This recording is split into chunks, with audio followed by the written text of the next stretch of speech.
আমার কাছে মনে হয় যে এই প্রচার প্রচারণায় আমি সবচেয়ে বেশি যদি কিছু পেয়ে থাকি সেটা হলো আপনাদের ভালোবাসা আর অসম্ভব পরিমাণে যে সম্মান আপনারা আপনাদের মেয়ে হিসাবে বোন হিসাবে আমাকে দেখিয়েছে। আমি আসলে কৃতজ্ঞ। আজকে আমাকে আমি জানি না আমি এখানে জীবনে প্রথম আসছি, আমি কখনো আসি না, আমি ওনাকে চিনি না, আমার সাথে কোনো রক্তের সম্পর্ক নাই, বাট এটা কোনো টাকা দিয়ে আপনি কিনতে পারবেন না। আপনি এই সম্মান আপনি কোনোভাবে কিনতে পারবেন না।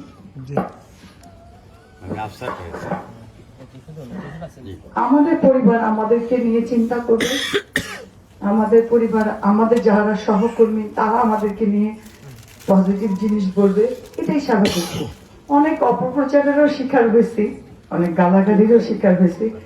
আজকে এটার কোনো ভ্যালিউ নাই, যারা আমাকে যা বলুক না কেন, আজকে কোনো কিছু ভ্যালিউ নাই।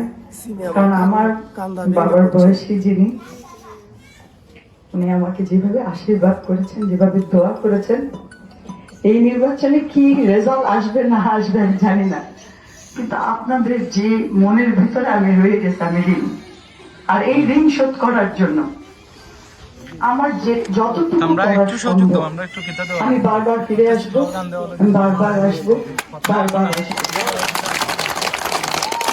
আমি কোন অকৃতজ্ঞ মানুষের সন্তান না, আমি অনেক কৃতজ্ঞ মানুষের সন্তান।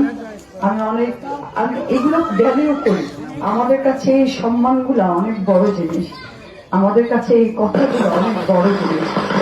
আপনারা যেভাবেই যাই বলেন না কেন, এটা আমি 1000 পয়সা দিয়ে আমি কিনতে পারবো না, 1000 কথা দিয়ে আমি কিনতে পারবো না। আজকে যেই সম্মান আপনি দেখাইছেন, আপনি দোয়া করবেন আপনার এই মেয়ে যাতে আপনার এই সম্মানটা সারা জীবন ধরে রাখতে পারে।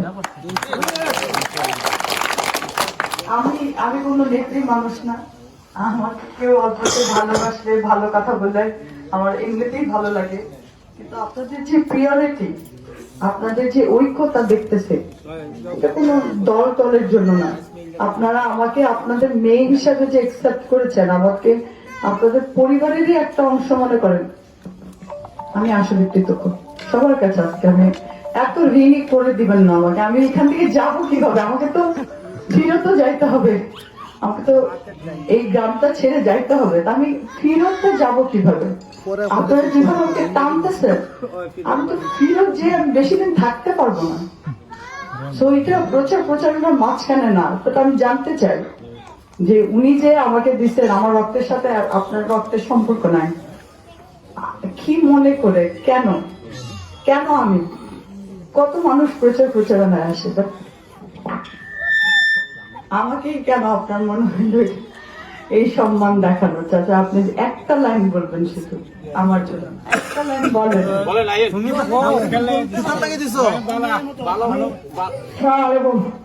আমি গানটা ইচ্ছা করি পুরস্কৃত করছো।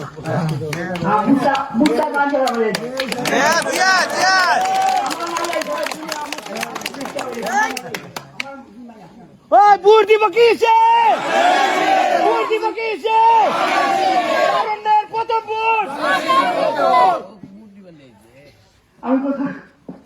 আমি বাইরে করবো, কাঁদতে পারি না, আমি নর্মালি কান্নাকাটি পছন্দ করি না, আমি খুবই সরি, বাট যাই পাই, আর কিছু পাই আর কিছু না পাই, আপনাদের যে দোয়া ভালোবাসা পাইছি, এটা আমার জন্য অনেক। আমি আজকে বলবো না যে 12 তারিখে আপনারা ভোট দিবেন, ধানের শেষে, এগুলো আমি কিছুই বলবো না। আপনারা আমাকে যে সম্মান দেখাচ্ছেন, আমার মনে হয় না যে আমার মুখে আরো কিছু বলে যেতে হবে যে আমি এই উন্নয়ন করবো, ওই উন্নয়ন করবো, কিন্তু এই ঋণ আমি শোধ করতে যদি হয় কোনো ভালো কাজ দিয়ে যাবে, আমি করবো ইনশাল্লাহ।